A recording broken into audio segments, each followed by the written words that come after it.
बस यही कहना चाहूँगी बच्ची को इंसाफ मिले। अभी तो बच्ची से हम मुलाकात किए हैं, उसकी स्थिति अभी ऐसी नहीं है।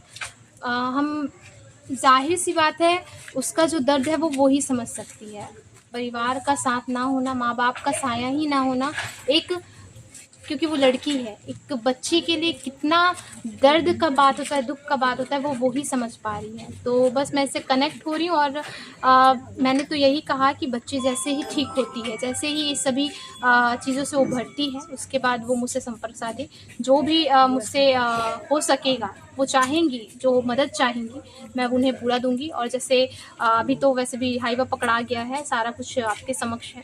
तो इस पर भी जांच का मांग जो हो रहा है और आगे भी दुर्घटनाएं, ऐसी दुर्घटना ना हो, क्योंकि हम बार-बार देख रहे हैं कि आए दिन हमारे शहर में ऐसी दुर्घटनाएं सामने आ रही हैं। तो इन दुर्घटनाओं से सीख कौन ले रहा है? क्या प्रशासन सीख ले रही है? अगर प्रशासन सीख नहीं ले रही है तो इसे जगाने की ज़रूरत है और प्रशासन अभी सीख नहीं ली तो मुझे ऐसा लगता है कि हमारे जितने नागरिक हैं अब वो सड़क पर उतरेंगे और उतर कर फिर जो सिचुएशन सामने आएगी वो फिर प्रशासन को हैंडल करना बहुत मुश्किल हो जाएगा। इसमें बेहतर यही है कि प्रशासन इस सभी जो हाईवा 8 बजे से पहले कैसे छूट जाना और इस पर रोक क्यों नहीं लगाना। इनका कहना है कि हाईवा जब निकला तो पहले उसने कुछ घूस लेकर निकल गया था। तो ये सभी चीज़ें, भ्रष्टाचार वाली चीज़ें क्यों सामने आती हैं? इस भ्रष्टाचार के चक्कर में हमारे आम नागरिक ही क्यों फंसते हैं? इसी पर वो पिसते चले जाते हैं और इसका खामियाजा सिर्फ आम नागरिक ही भुगतता है।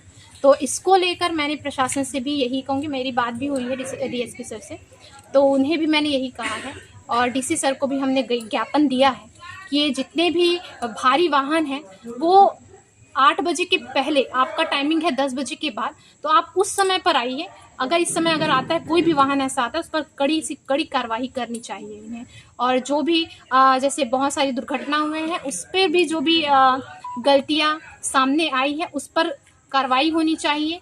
और आगे ऐसी चीज़ें सामने ना आए उसको लेकर हमें ध्यान रखना होगा और प्रशासन को तो सबसे ज़्यादा मजबूत होना पड़ेगा और ध्यान रखना पड़ेगा क्योंकि ये सभी जिम्मेदारी उनकी है। ऐसा कहा जा रहा है मैडम। देखिए, मैं आम नागरिक से यही कह सकती हूँ कि आप हेलमेट पहने, अपनी सुरक्षा करें, क्योंकि आप अपनी सुरक्षा नहीं कर रहे, इसके माध्यम से आप अपने परिवार की सुरक्षा कर रहे हैं। तो मैं तो यही चाहूँगी कि आप हेलमेट पहने।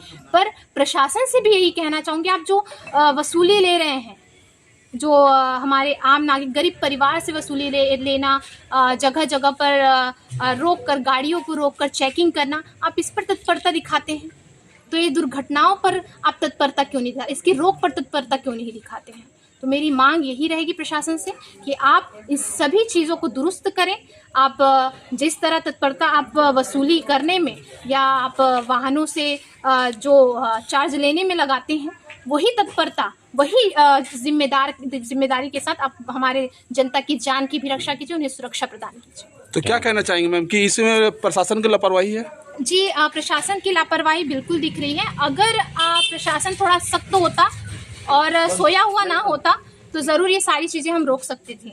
आगे चलकर ऐसी दुर्घटना ना हो, प्रशासन से भी हम यही मांग करेंगे और डीसी सर से भी कहा और उन्होंने हमें आश्वासन दिया है पूर्ण रूप से कि वो आगे जो है कार्रवाई करेंगे, निष्पक्ष जांच करेंगे जो ऐसी दुर्घटनाएं हो रही है उसको लेकर, और हाईवा और जैसे भारी वाहन है उस पर रोक लगाएंगे।